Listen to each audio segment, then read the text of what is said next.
Здравствуйте! Приветствую вас на канале Процветок. Мне нравится, что вы с удовольствием смотрите наши ролики и оставляете свои комментарии.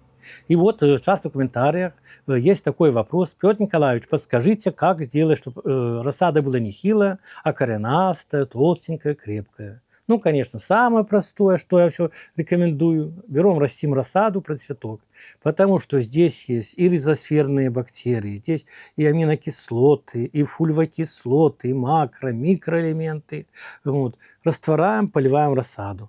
Это очень хороший стимулятор. Ну, не всегда такой стимулятор есть у вас под рукой. Ну, если нету, то, конечно, обязательно обзаведитесь. Но я сегодня расскажу вам про самые секретные подкормки нашей рассады. Перцев, томатов тех же, вот, которые очень мощные, очень хорошо действуют на наши растения.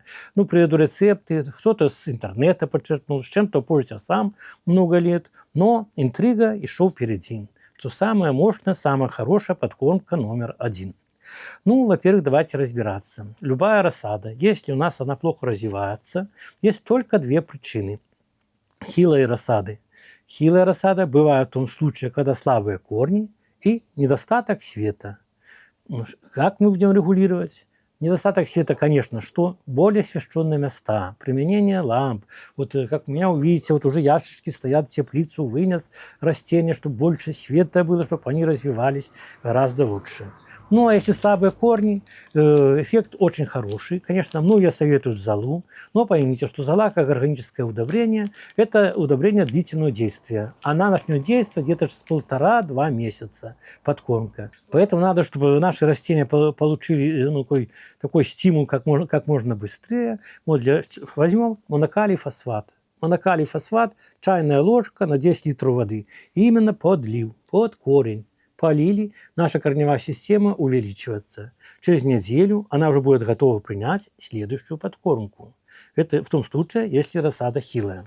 Значит, следующая подкормка, чудо-подкормка, которую мы уже забыли, потому что интернет, каждый блогер один перед другим старается рассказать, что чудо-подкормка, 2 капли, рассада на глазах. Но не забываем, что рассада будет расти пышно, если ей будет хватать азота. Даже если вы дали перегной, если у вас вот есть компосты, какие-то составы почвенных смесей, поймите, что корневая система еще очень слабенькая. Она еще не может переварить, не может еще употребить вот эту органику, которая есть в почвовом грунте. Это будет происходить позже, уже в возрасте 1,5-2 месяца. Она уже будет усваивать, и она будет крепчать прямо на глазах. А сейчас скорой помощью нашей рассады для любой, которую вы выращиваете, неважно, циквенные, пошленовые, любые культуры, это такое старое, то, что есть в вашем хозяйстве, вы купили когда-то карбамид или мочевина. Вот. Значит, что даст карбамид или мочевина? Значит, увеличатся листья. Он очень доступен растениям, усваивается очень быстро. Буквально 2-3 дня, и форма, это азотное удобрение, усваивается растением. Очень быстро усвоилось. Значит, начнут толстеть стебелечки, стебли станут более толстыми, листья начнут увеличиваться, приобретут темно-зеленую окраску. Значит, лучше пойдет фотосинтез. Значит, лучше начнут развиваться корни. И доза, конечно, доза для подкормки такой вот рассады хилой очень маленькая. Столовая ложка на 10 литров воды. Больше не надо. Это не взрослое растение. Большей концентрацией вы можете просто-напросто сжечь ваши растения. Технология очень простая. Растворяем в воде, она в воде хорошо растворяется, и поливаем наши растения. Вот. Но не забываем, что предварительно перед поливом мы поливаем все растения чистой водой. И только после этого аккуратно, потихонечку мы вносим это удобрение под корень. Ну, потом для профилактики мы еще после подкормки побрызгаем. Побрызгаем наши растения, чтобы смыть остатки раствора где-то с листиков. Ну, это в том случае мы делаем корневую подкормку, если у вас достаточно света. Достаточно света, значит, корневая подкормка таким азотным удобрением, как мочевина, еще раз повторюсь, будет очень-очень эффективной. Вот.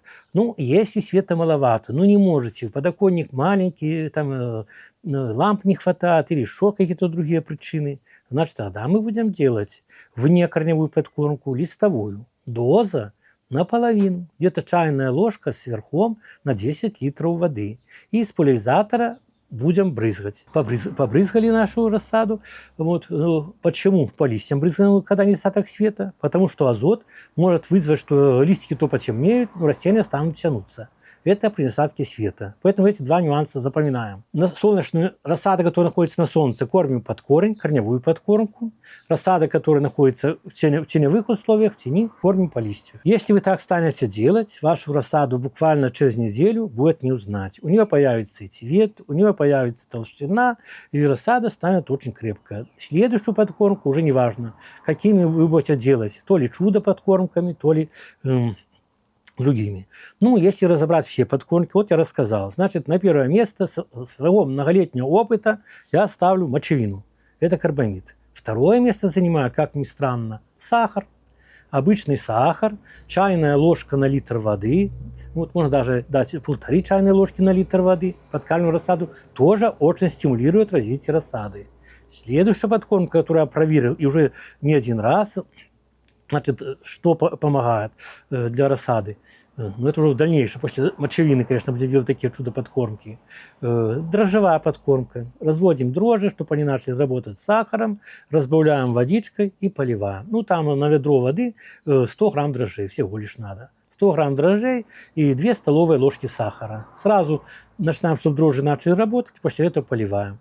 Значит, земля становится более рыхлой, и наши растения начинают развиваться гораздо лучше. Ну и что, есть чудо-подкормки, я тут зачитаю вам некоторые, которые я нашел в интернете, но все они, несмотря на то, что авторы говорят, что эти подкормки будут очень стимулировать рост рассады, они будут стимулировать, если вы сделаете первую азотную подкормку. А так, в чистом виде, это все как бы только популярность. Популярность блогера, что 2 капли и рассаду не узнать. Таких чудес не бывает в жизни. Ну, значит, что еще можно поливать? Можно рассаду подкармливать обезжиренным молоком. Обезжиренное молоко 1 стакан на 2 литра воды. Ну, обезжиренное молоко – это источник кальция. Точно так же можно кальциевой селитрой. Ну, кальциевая селитра удобрение тоже крепкое, поэтому мы ложка без горки на 10 литров воды. Но эффект будет примерно одинаковый. Вот. Дальше можно золой. 0,5 стакана золы заливаем кипятком, постояло полчаса, разбавляем на 10 литров воды, поливаем нашу рассаду.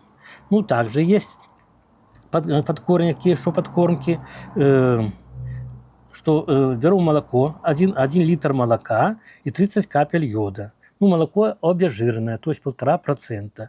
И это на 10 литров воды. Что также такая смесь разбавляем до 10 литров, и она очень помогает росту нашей рассады.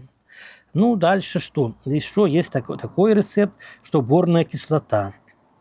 5 грамм на 5 литров воды. Ну, потому что бор, как бы многие считают, что бор только на цветение, но бор отзывается как бы для растений на рост корней и рост верхушечной почки. Вот, бор стимулирует корневую систему и верхушечную почку, особенно в начале роста.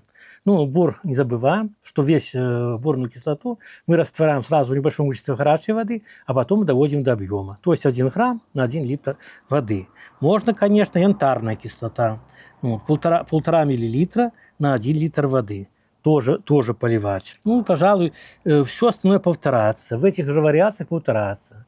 Так что теперь, когда вы знаете основную подкормку, когда вы знаете все чудо-подкормки дополнительные, значит, я думаю, что у вас получится вырастить хорошую крепкую рассаду, уже с бутончиками вы будете высаживать, и потом получить хороший, и причем ранний урожай, максимальный, который только возможен. Пишите комментарии. Возможно, у вас есть какие-то рецепты, о которых я еще не знаю, не прочитал.